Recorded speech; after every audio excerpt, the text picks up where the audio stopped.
Dans la presse, avec Hélène Frade, comme chaque matin. Bonjour Hélène. Bonjour Damien. À la une de la presse ce matin, notamment les bombardements israéliens sur Rafah, dans le sud de la bande de Gaza. On en a parlé dans le journal. Bombardement en dépit de l'accord donné par le Hamas, donc à la proposition de cessez-le-feu présentée par l'Égypte et le Qatar. D'après le Jérusalem Post, l'État hébreu justifie ses frappes par le fait que cet accord comporterait en effet des éléments impossibles à accepter.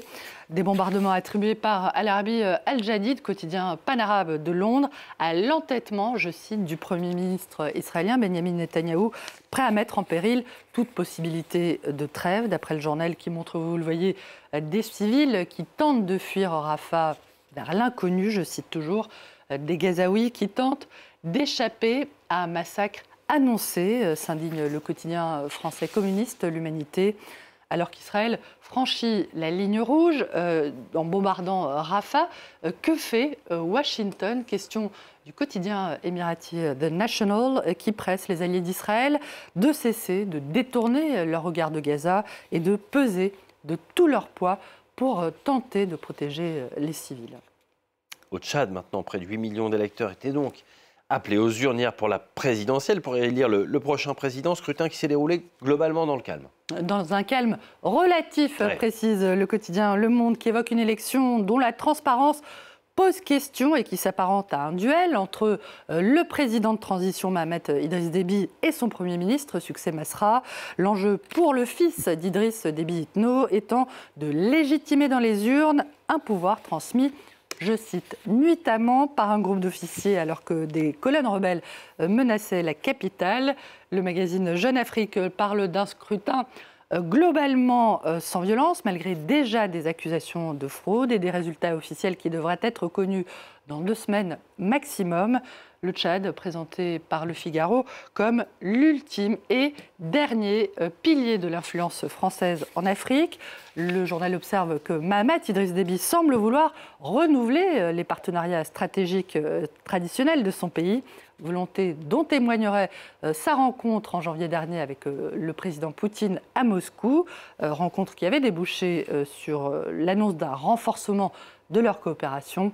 Faut-il y voir les prémices d'un renversement d'alliance comme au Mali, au Niger ou au Burkina Faso? Le quotidien s'interroge mais cite plusieurs observateurs qui disent ne pas croire à un nouvel axe N'Djamena-Moscou.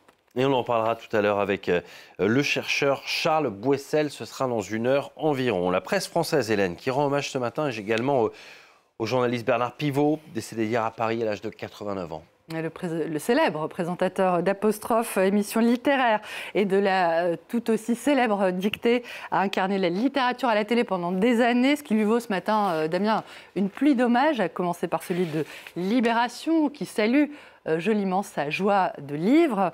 Le Parisien, aujourd'hui en France, remercie l'homme qui nous a fait aimer les livres, qui a accueilli sur son plateau quelques-uns des plus grands écrivains du XXe siècle. L'écrivain russe Alexandre Solzhenitsyn, notamment, au moment de son expulsion du RSS en 1975, ou encore Marguerite Duras, qui était venue parler de son roman L'Amant en 1984. Et hommage également, Damien, de la presse francophone, avec Le Temps. Bernard Pivot tourne la page et le quotidien suisse le remercie d'avoir popularisé la littérature sur le petit écran. Le Soir, quotidien belge, salue quant à lui son amour pour la langue française.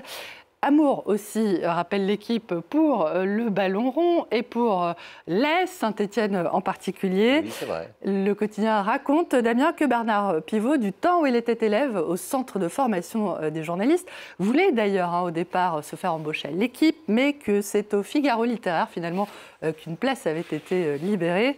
L'équipe qui revient évidemment sur la rencontre du jour, tadam, PSG Dortmund. Les Parisiens ont été battus 1-0 au match aller et ils vont tenter de se qualifier pour la finale de la Ligue des Champions. Alors d'après l'équipe, le PSG a des arguments pour battre ses adversaires allemands, à commencer bien évidemment par le trio, que dis-je, la Sainte Trinité, Dembélé, Mbappé et Barcola. Merci beaucoup Hélène pour cette revue de presse. Allez, un reportage à présent. On va prendre la direction du Brésil.